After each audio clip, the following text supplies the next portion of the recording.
تو یہاں پر بھی اللہ تعالیٰ نے ارشاد فرمایا کہ وَآتِ ذَا الْقُرْبَى حَقَّهُ، رشتہ داروں کے حقوق ادا کرو۔ رشتہ داروں کا سب سے پہلا حق تو یہ ہے کہ ان کے ساتھ اچھے اخلاق سے پیش آیا جائے، بد اخلاقی نہ کی جائے۔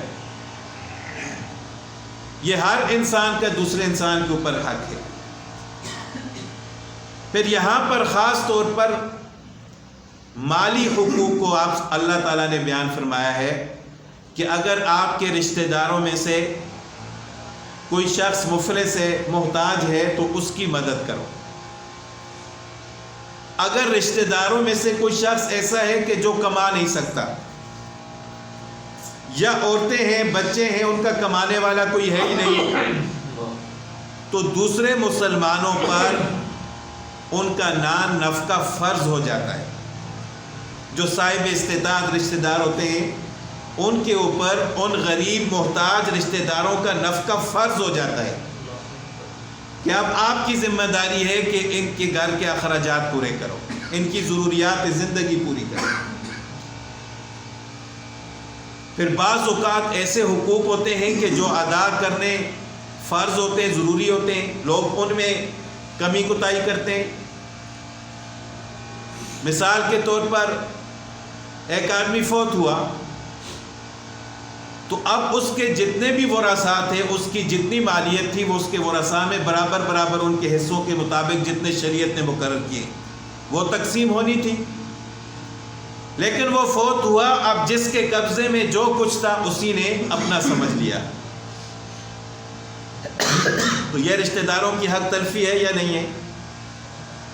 اسی وجہ سے شریعت نے زور دیا اس بات پر کہ جب کوئی شخص فوت ہو تو اس کی وراثت جلدی تقسیم کی جائے۔ وراثت کی تقسیم یہ انتہائی اہم مسئلہ ہے، لیکن ہم لوگوں کی توجہ اس طرف نہیں جاتی، ہم دوسرے غیر ضروری کاموں کے پیچھے پڑ جاتے ہیں۔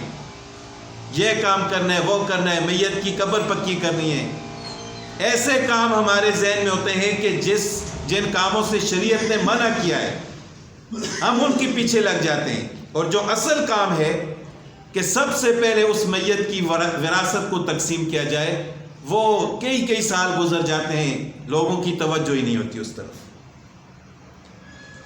اب ایک آدمی فوت ہو گیا، اس کے پیسے تھے، وہ جس کے قبضے میں ہیں وہ اپنے سمجھ کر بیٹھ جاتا ہے، اس کی اگر زمین ہے وہ جس کے قبضے میں وہ اپنی سمجھ کر بیٹھ جاتا ہے،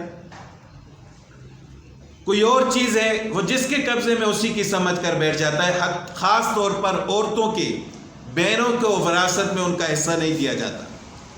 اب بہنیں شرم کی وجہ سے بھائیوں سے مانگتی بھی نہیں ہیں، تو اسی طرح وہ بھائی ساری زندگی حرام کھاتے رہتے ہیں، وہ ان کے لیے حلال نہیں ہوتا، وہ ساری زندگی حرام کھاتے رہتے ہیں۔ اور اس آیت میں جو اللہ تعالیٰ نے ارشاد فرمایا کہ وَآتِ ذَا الْقُرْبَى حَقَّهُ، وہ اس آیت کی نافرمانی کرتے رہتے ہیں۔ تو لہٰذا جب کوئی شخص فوت ہو جائے تو جتنا جلدی ہو سکے اس کی وراثت کو تقسیم کرنا چاہیے۔ تو جب وراثت تقسیم ہوگی ہر ایک رشتہ دار کا حق اس کو مل جائے گا، اور وَآتِ ذَا الْقُرْبَى حَقَّهُ پر عمل ہو جائے گا۔